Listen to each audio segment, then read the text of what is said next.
In today's episode, I'm here with Rob Quirk, and we're checking out the Quirk Cycles Super Chub. Nice.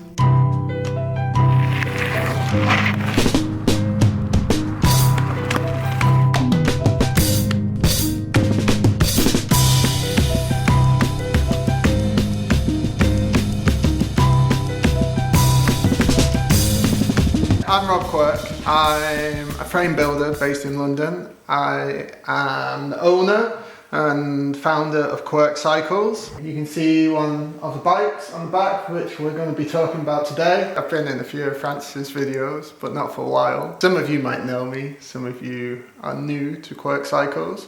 But yeah, I'm going to show you around the workshop and what I do here. Well, first of all, look how light that is.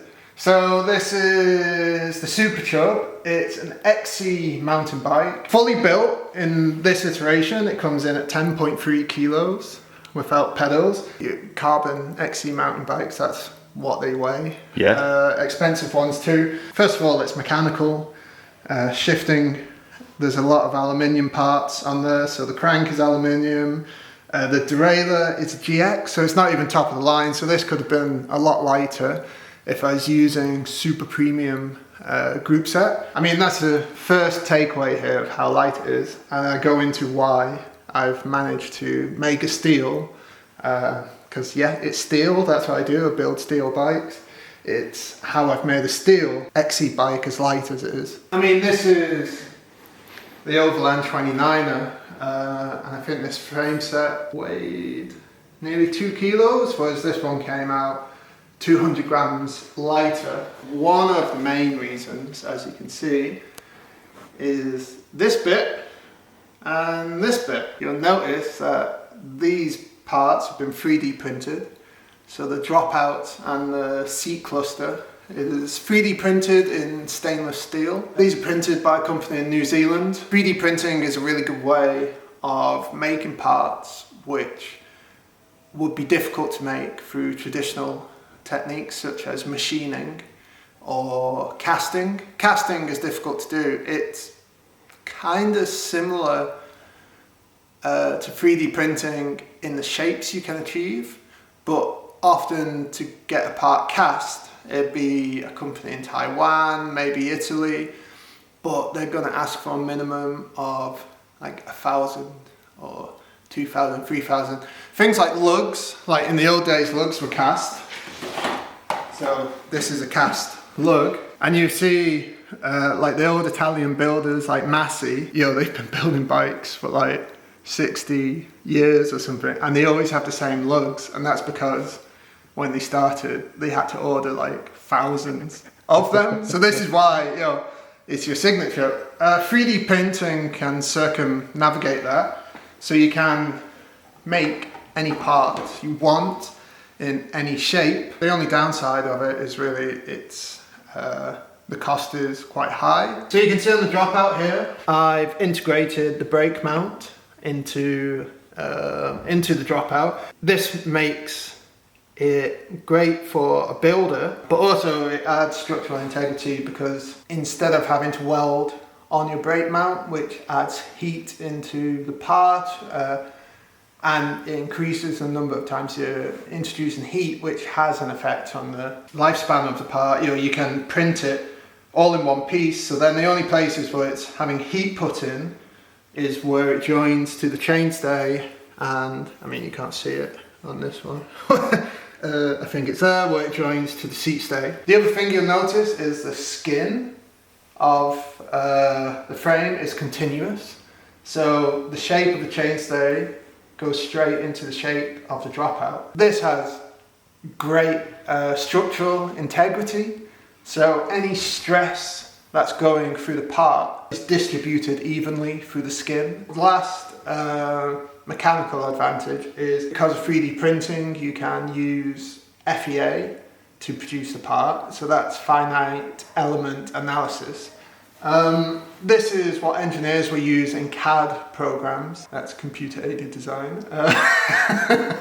For those who don't know. So obviously you have a program on your computer that you design your 3D part in, and often these programs will have an element to them where you can simulate the stresses that the part will go through. And when you do that, you can then use the results from that to remove material where you don't need it and add material where you do. That makes a stronger part, but the big advantage is it makes a lighter part. So you're just removing excess material where you don't need it. So these dropouts are lighter. Same with the cluster, remove unnecessary material, but also we have these really nice continuous lines, so stresses are distributed well. But also you can do things like, you can see the seat clamp there is integrated into the cluster. Like the last advantage is it's really cool. It looks amazing. It's aesthetically pleasing and it's unique to Quirk. So these are my dropouts, this is my cluster. This is something that's unique to a Quirk Cycles frame, and different iterations of them are going on all of my frames moving forward. So I've got a strange question for you, Rob. So the 3D printed technology is amazing and it's great for you at the moment. Are you nervous that at some point when it becomes more advanced, that whole bikes will be able to be 3D printed, which would obviously mean you're not involved in the same way as a frame builder, or people might not need human frame builders anymore? Not nervous at all, and I think there is already a 3D printed bike or someone who's made almost an entire bike 3D printing. There are certainly builders that are using more 3D printed parts in the frames than I am. What a lot of builders do, or what these builders do, is head tubes, bottom brackets, dropout seat clusters. So then you're left with just the tubes in between, which means you can cut at right angles, there's no mitering. This, for builder, simplifies the process, it speeds it up. So I know people who are building using this technique can build a bike in a day, because you can just go boop, boop, stick it all together, and then you're doing very simple welds where you wrap around. It's a big advantage for a builder. It means they can make more quicker. It also increases the accuracy of the frame because of simpler junctions, and it's very hard to get them wrong. One of the features that most people spot straight away is the lack of cables on the frame. So you'll obviously notice that we've got this stem here, but all the cables are shooting straight into the front of the bike. So this is an integrated cable setup. It is quite common on carbon frames. Most of the tech is proprietary, so that means it belongs to the manufacturer that makes it and no one else. And in the same way, for me to be able to do this, I've had to develop my own head tube. So you see this is an oversized 56mm head tube. So before that, the biggest you would get is 46, which if you just put them together, you can see the difference in width. If you want to send cables inside the frame through the head tube, you need to have a 1.5 inch bearing at the top. Mountain bikers, you'll probably get in all the comments where it's like, no, like hidden cables on a mountain bike, because it seems to be this weird thing that they're all against it. So it's very controversial, apparently. But one of the things I noticed, because for a lot of my off-road bikes, I'd have external cables under one of the tubes. When you're off-roading, you're going through mud and everything, and then when you needed to clean your bike, it was the worst thing. So having all these cables, so it's not just about aesthetics, there's practical aspects to having them. Also, there's a big argument for if you don't have the cables on the outside, they're protected, so you're not going to smash into a rock and sever a cable. And again, it's aesthetics. It looks super cool. It's a really heavy table, that, Rob. Yeah, so it's a surface plate, but of course it means it weighs a lot, so it's like 250 kilos. I'm on the first floor, aren't I? For the viewers at home. But on the ground floor, there's a gym. If you walk into a gym and go, oh, do you think you can lift something really heavy? They're all like, yeah, I can.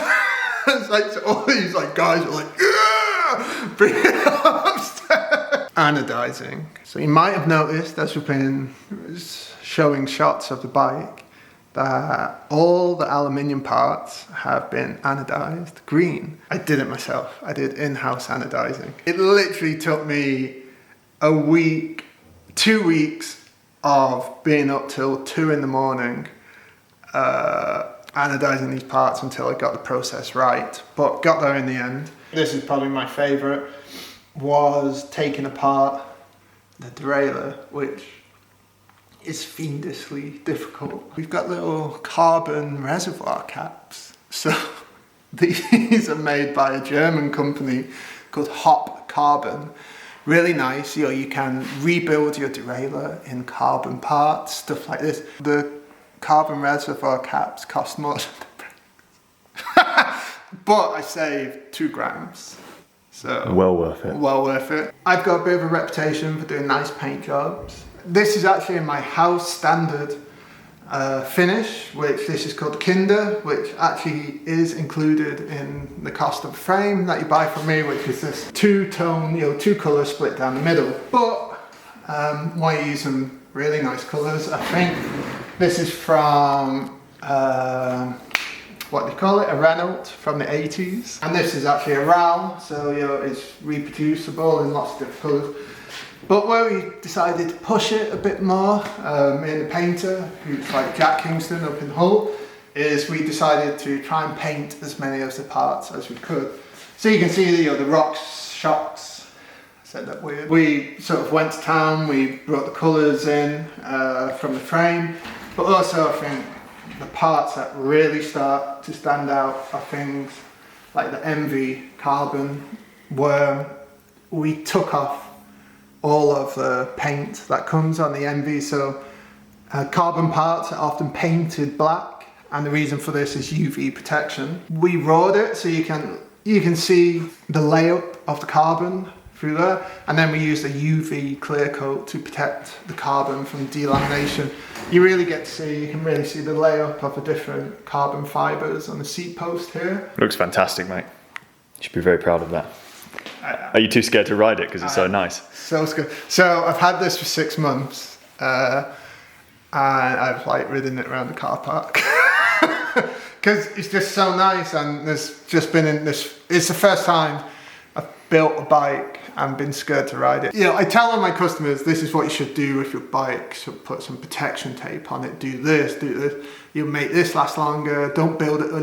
All the best practice. And then when it comes to my bikes, it's just like whatever. So I always like grab my bike from the painter, build it up instantly, and then just go rag it. And you know, with the paint still wet, scratch the hell out of it. And I'm like, this is the first time I've not wanted to do that because I'm like, it's so nice. Rob, you're the best person at talking about bikes to the camera.